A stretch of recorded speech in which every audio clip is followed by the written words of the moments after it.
I think if you were bought into Dan Quinn and Cliff Kingsbury and Joe Witt, I don't think after 1 week you can totally give up on them.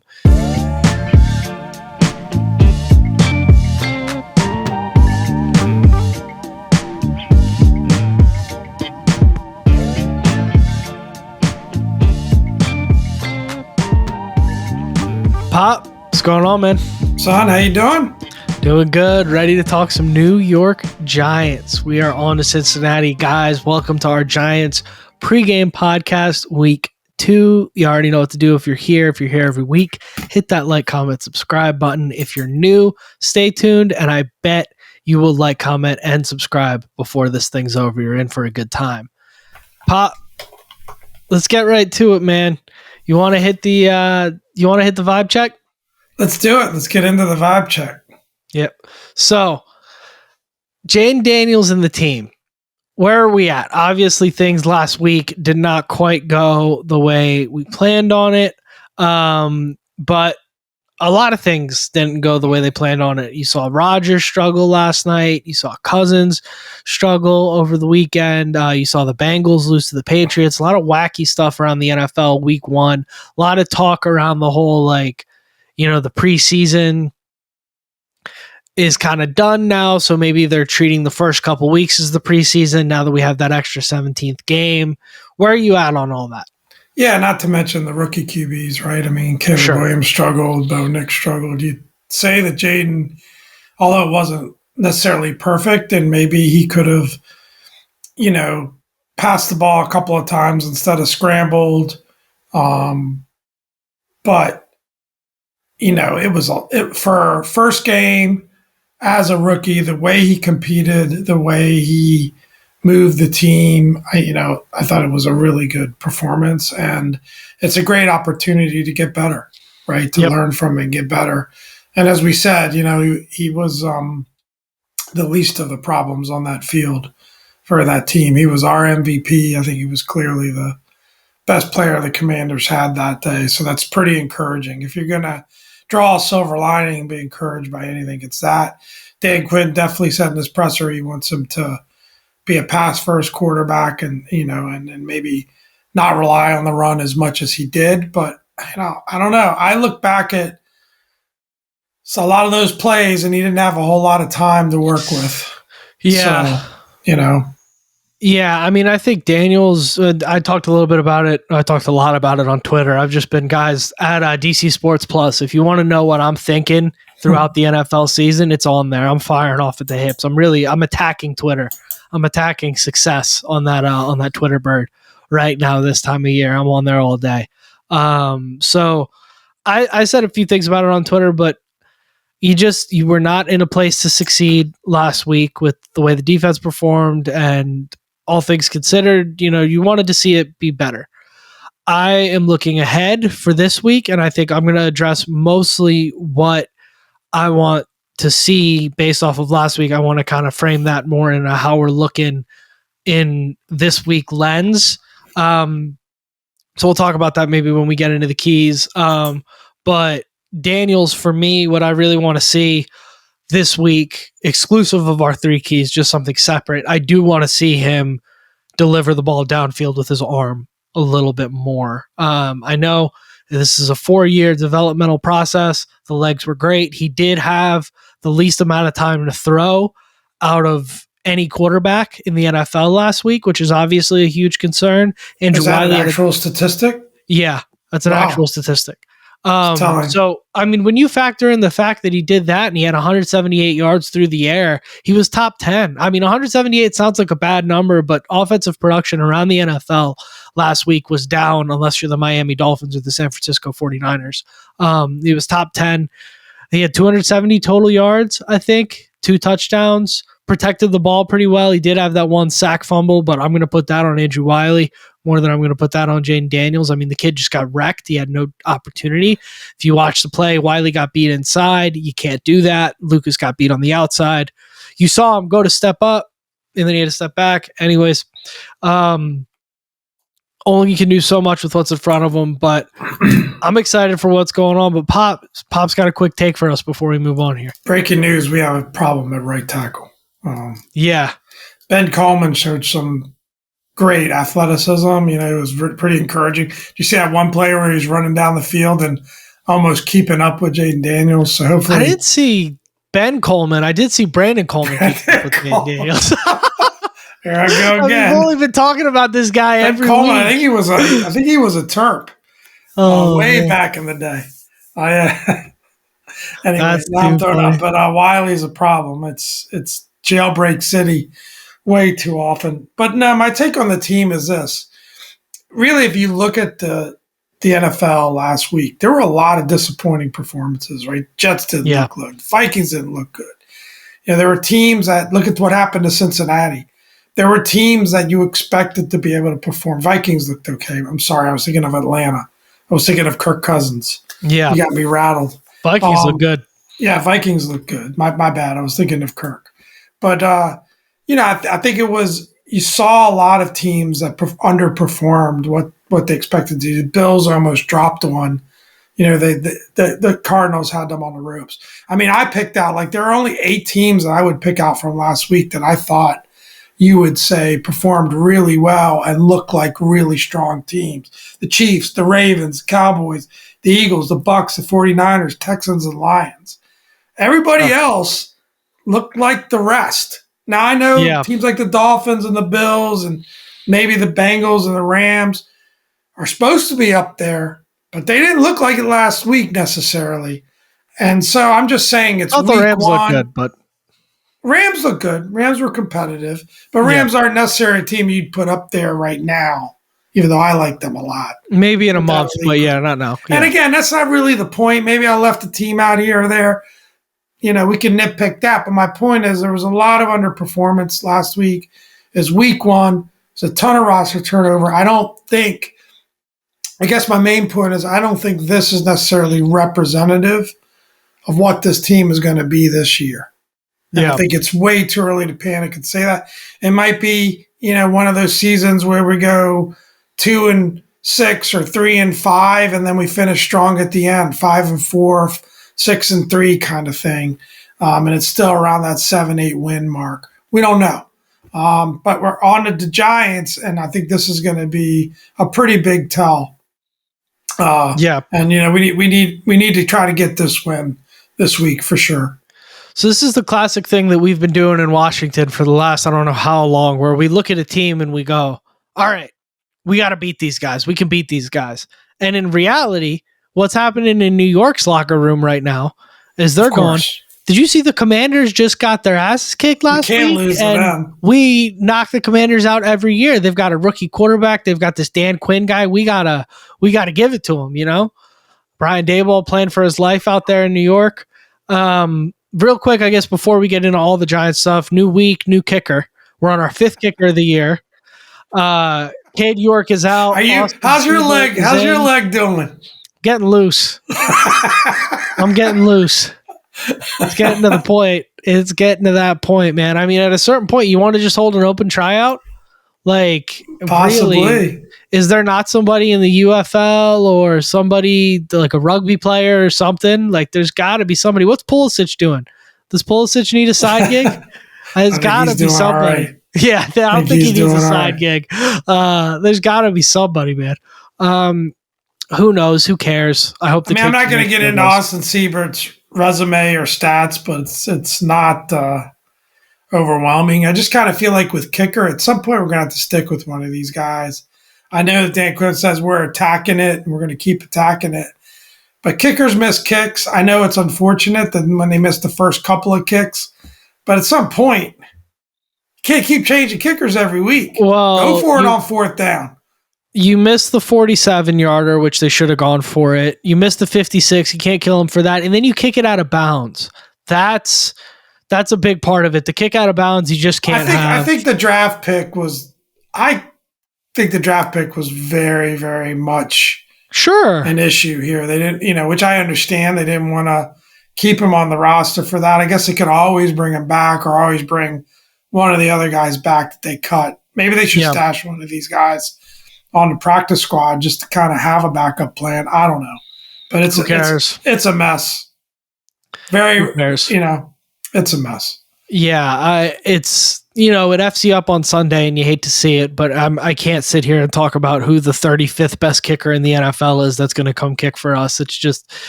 I hope Siebert can make some kicks and be done with it. And I hope they don't call Chris. What's the record on number of kickers on a team? You got to be getting there, man. I mean, although I guess officially it's only 2 right now for the season. It's incredible. And yeah, it's just really unfortunate the way the kicker thing worked out, because obviously with McManus, they thought they'd addressed it and had somebody solid that you could depend on, and you could tell that was something that was important to them. It was literally the first signing they made.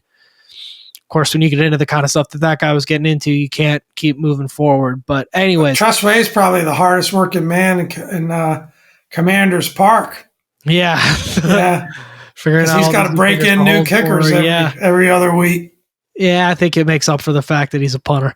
But we can keep it moving. We can keep it moving here. So, Pop, 3 keys to win for the New York Giants, right?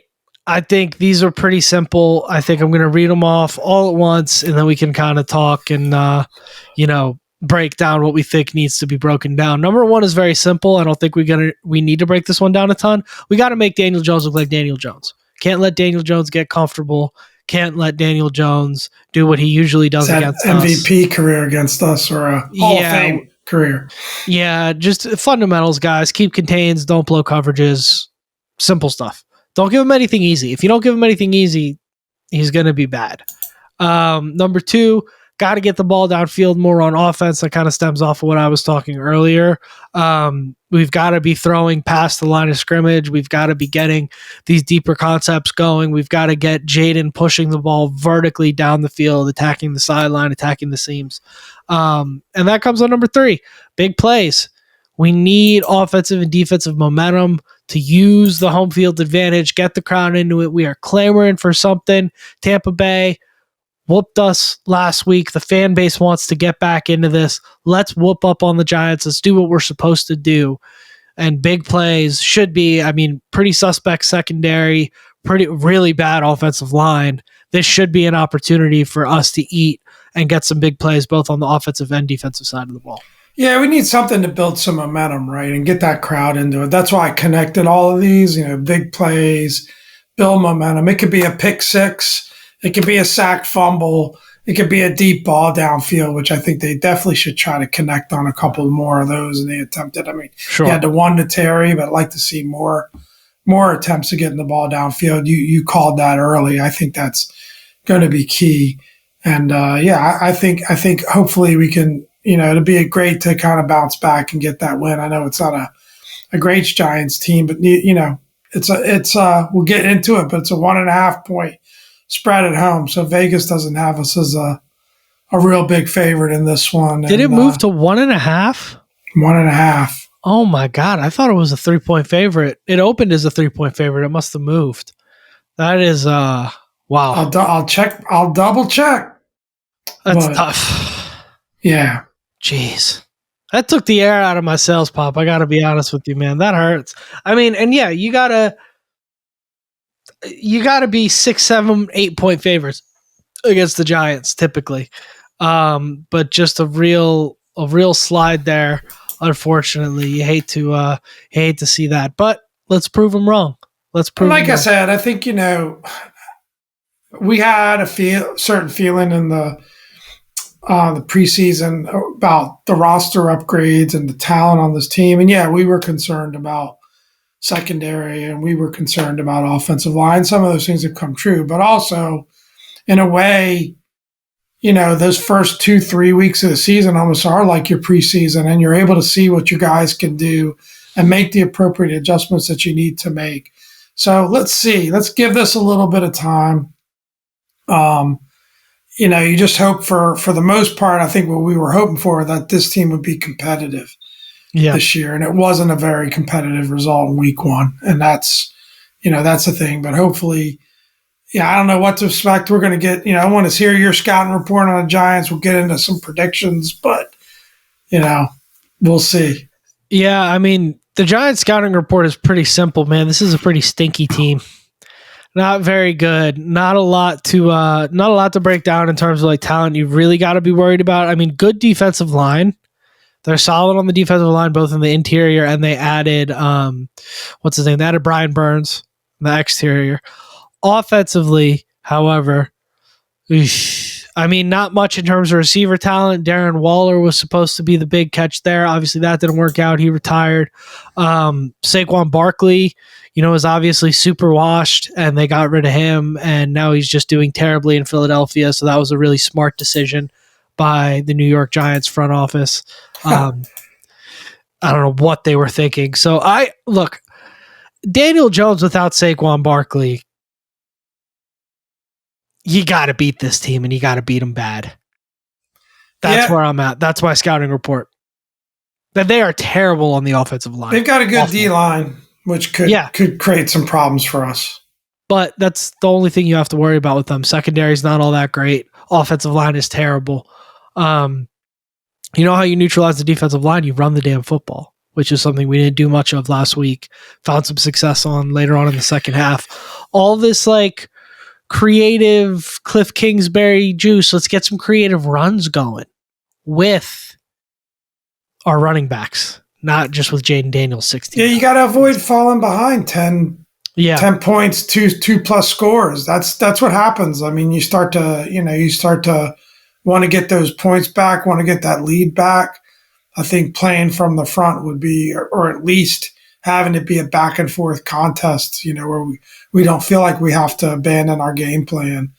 I think it'll be big because I agree with you. If we can run the ball, plus the threat that Jaden provides in the run game, that should open up some things in the passing game. It really should, but we never got an opportunity to really test that out, right? The main thing I'm looking for this week, honestly, Pop, is identity. That's the main thing. I want to see some form of identity on this team. I want to see all these platitudes, all these things that Dan Quinn talks about. Tell the truth Mondays, arriving, fast and physical and violent, and knowing what's going on. These miscommunications not happening as much. I want to see all these things start to kind of come to fruition. I don't want to just hear about these things. I want to start seeing it, and you don't have to be perfect to do that. We don't have to even win the game, but like when it's 4th and 3, go for it. And this against the Giants, we got to win the game.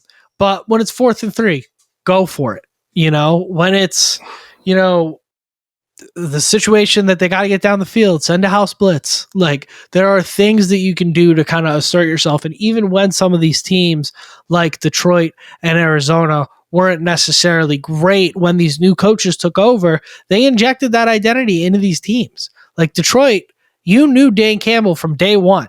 We played Detroit in week 2 of Dan Campbell's first year. You knew what they were. We got our ass kicked too, by the way. I don't know if you remember that. But that's what I really want to see. So all that being said. Yeah, I mean, I would say this. Like I did like what Dan Quinn said in his presser this week about how, there were one of the things that disappointed him the most were the communications and issues in the secondary. And he talked about simplifying the process, taking some things out and making sure that they can prove what they can do. And I think what happens sometimes in the preseason is the coaches get ahead of themselves and they want to kind of do all the bells and whistles and the different combinations and but they've got to kind of make sure they got to kind of see what you have and get baseline. It's kind of interesting. Maybe the defense was overcomplicated and then offense was almost oversimplified. With Cliff Kingsbury, he seemed to be overprotective of Jaden, wanting that short pass game, relying on, some of these other things. So, of course, that was probably tough to tell because Jaden ran the ball so much, even out of the pocket. But I think the coaches, more than anything, got a wake-up call. And seeing what adjustments the coaches make in this next game is going to be really telling, for sure. And that's part of that's who you play, where you play them, right? So I think that'll be really telling, really something to look out for on Sunday. Sure. And one quick thing, we have already seen Brandon Coleman listed as the first left tackle on the depth chart there. So maybe that makes a difference. Who knows if maybe at a certain point you start to reevaluate the right tackle situation. I've seen enough of Cornelius Lucas and Wiley. I'm sorry, I have. I agree. I don't think either one of them should be a starting tackle in this league. And I don't know what we do about that because at least one of them is going to have to be. Yeah. But that's my take. I've seen enough of either one of those guys.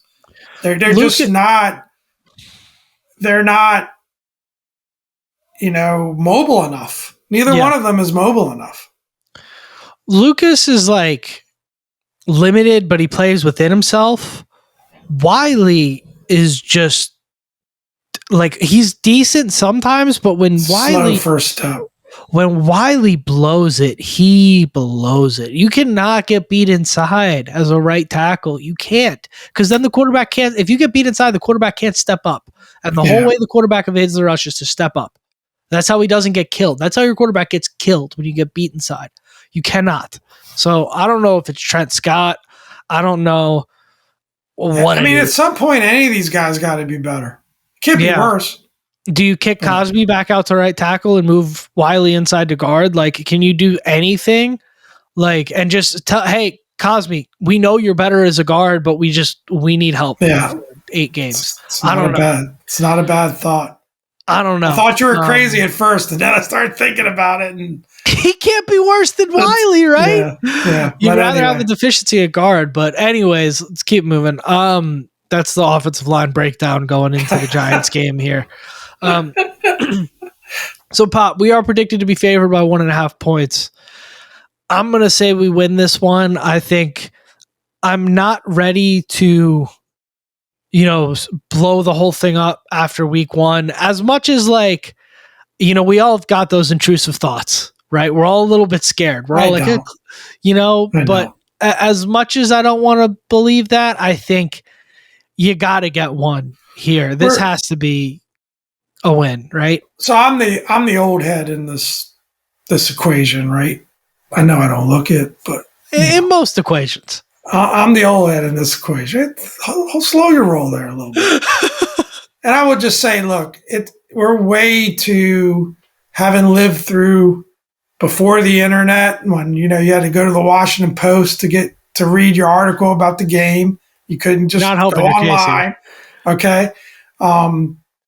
We're just way too reactive, right? The season's got to play itself out. Every game, every week's got to play itself out.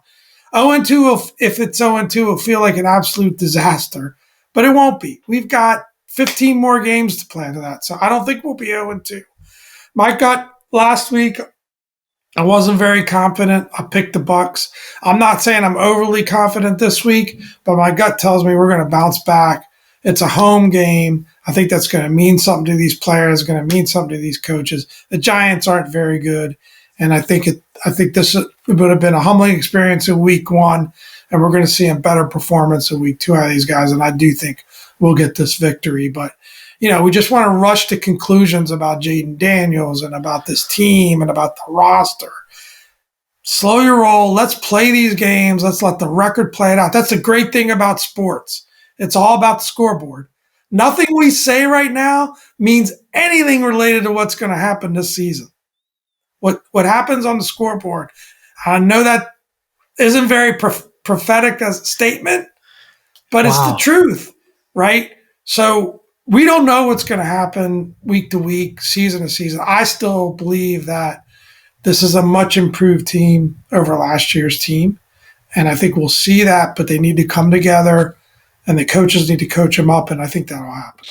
Yeah. It may not be in week 2, week 3, week 4, but as the course of the season goes on, I think you'll see this team steadily improve. This coaching staff didn't suddenly forget how to coach. Yeah. I hope you're right, Pop. I hope you're right. I think if you were bought into Dan Quinn and Cliff Kingsbury and Joe Witt, there's no reason not to be. The crew, if you were bought into them 2 weeks ago, I don't think after 1 week you can totally give up on them. So let's see. I have my nerves now. I'm like 5% more nervous than I would have been if we won that game, or even if we lost. You're a lot more reactive, but it's okay. But I mean, it's disappointing because, like we said, I mean, it's 9 straight losses, and we're all tired of losing. Yeah, And the new guys that are on that honeymoon, that are here, that are energized, that everything's looking great. They didn't experience that, but we as fans, we have. Yep. Right. And we're tired of it, but it's going to take a little more patience. Yeah, I mean, but look at the Bears last year. They were like a year straight of losses or something like that almost. And then they came into DC, they rolled over us. All of a sudden, Eberflus saves his job. They start putting pieces together. The defense starts rolling. It takes a few games. It could take a few weeks. It takes a few F-ups like this. It takes kind of, maybe we're not all the way at the bottom of rock bottom yet, and maybe we needed to bounce off the bottom in that first game to start trending up. But I think it's about time we start trending up. So let's see how that goes. But I think Pop and 25 at the 25-minute mark. Let's do this. I think Pop and I are both. It's a good bit that's got to get edited out there. We had a little interference from the puppy, but I think Pop and I both got a win there at that 1.5 points, a win and cover that. So I don't even care if they cover it, just win the game. Bada Bets 15 to 25 as our second segment. As always, guys, if you've been with us long enough, you get the joke. If you haven't, you got no idea what we're talking about when we say 15 to 25 every week, but that's good. We both went 3-2 in week 1 for the Bada Bet segment. So already, boys are cooking. Can't get mad at that, right? Yeah, already above 500. Just remembering the 15 to 25 episode. Oh, classic, man. So classic. So yeah, both 3-2, winning record. We're maintaining that winning streak. So yeah, how do you feel? 3-2. You want to tail the boys? First week of the season. Evidence shows it's a good idea. First week of the season, things get wonky. I think we picked with our hearts a little bit on that Cowboys pick. I think that was. We had to rally a little bit there. We started off 1-2. I think. But we pulled it together, thankfully. Yeah. So you got the Bills at the Dolphins on Thursday night. This is a great Thursday night football game, man. This is awesome. Dolphins are 2.5-point favorites. What do you like here, Bob? It's a tough one. Neither team really blew the doors off. I thought the Dolphins started to find their stride. They had a little bit of, pregame things going on there. I'm going to go Dolphins at home here. It's just a gut feel. I think they're going to get it together this week, and Bills looked a little bit, struggled a bit last week, so I'm going Dolphins at home. Yeah, I don't know. It kind of depends on what you make of the Jaguars, right? Because the Dolphins, I mean, it took a last-second field goal for the Fins to get that win over the Jaguars last week, but the same thing with the Bills. The Bills kind of had that comeback. I'm going to take Buffalo here. I think the Bills rallied. I think the Bills rallied last week, and you kind of saw that spark. And albeit we're recording this a couple days early, so I don't know where Josh Allen's injury is at. If Allen doesn't play, I think you got to at least omit this one. But I'll take the Bills if Allen's healthy for sure. There's no provisional balls in Bada Bets. I'll take the Bills. I've heard positive reports so far. I'm pretty sure he's going to go. It's just his left hand. It's a little bit of a stinger. That guy's he's tough. So I'll take the Bills. We got Bucks at Lions, a Sunday at 1:00. Lions are 7-point favorites. What do you like here, Bob? 7's too much to give up, especially what we saw out of the Bucks. Maybe we are really that bad, but I was impressed by that Bucks team. I'm going Bucks. Yeah, I'll go Bucks as well here. I think the Lions still win this, but I think the Bucks will at least cover. The Lions do look right. They're picking up right where they left off. I mean, the Rams were right there with them. I mean, that was a battle. The Rams are a really good football team. But the Rams and Bucks, you would say, at least as of last season, were two pretty about the same even teams. So yep. Yeah, I'm with you. You got Bengals at Chiefs. Chiefs 6-point favorites here over the Bengals. That's a lot. I want you to go first on this one. This one's tough, man. I don't know what the situation with T. Higgins is. And if Higgins and Jamar Chase is still on this like weird snap count thing because of the contract situation, there needs to be a new slow starting team notoriously. Yeah. There needs to be a new CBA in regards to this contract holdout stuff. This stuff sucks, and it's ruining the product that we're paying a lot of money for. So just make the teams pay these guys on time, please. Or at least make a decision on it. But I'll I hate betting against the Chiefs here at home. An opportunity to catch the Bengals kind of soft. I think the Chiefs are so dominant this year. I'll take the Chiefs. I'll stick my neck out here. I'm going Chiefs. I'll keep it simple. Yeah. Yeah. I ride with them until they tell me not to. Yeah, I just can't bet against them. You got the Bears and the Texans. Texans are 7-point favorites here on Sunday Night Football. This one will be fun. Stroud versus Caleb Williams. I'm taking the Texans. I don't think Caleb Williams is quite ready to take on a playoff team and get a win yet. I mean, he wouldn't have won last week if it wasn't for that defense and for Will Levis just deucing it. Did you see on social media, Pop, the Levis? I saw a picture of it. Yeah, poor kid. Yeah, that was a very bad play. I hate that. What makes this week's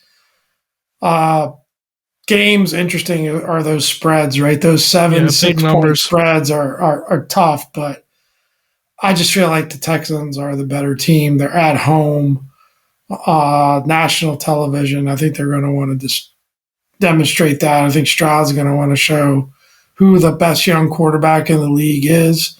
And I think from his perspective, it's him. I'm not necessarily saying that, although evidence would show that's the case. So I'll go Texans as well. 7 points gives me pause, but I'll go Texans. If there's anybody that's saying Stroud isn't the best young quarterback in the league, I don't think we count the Burrow Hurts. I think that's the next class, right? No. Young, I go first or second. Last 2 years? I'm thinking first or second. There's no doubt. I mean, Stroud is starting to scratch at some of the guys in that other tier. Yeah. He looks dynamic. They got such great weapons. And I think the Bears, they scratched out a win, but I think they're a bit like us. It's rookie quarterback, some turnover on the team. They're just finding their way. They might, get some momentum going and figure it out as the season goes on. They're finding their way, and that's a tough assignment on national TV. Be fun to watch. It's going to be a fun game to watch. Yeah, I agree. I think it's going to be a great game. I'm excited to see that. And then Monday night, Falcons at Eagles. Eagles are 6.5-point favorites here. Falcons looked rough last week. The Steelers beat the Falcons by 8. So do you think the Eagles are better than the Steelers? I think so. Gotta go Eagles on this one.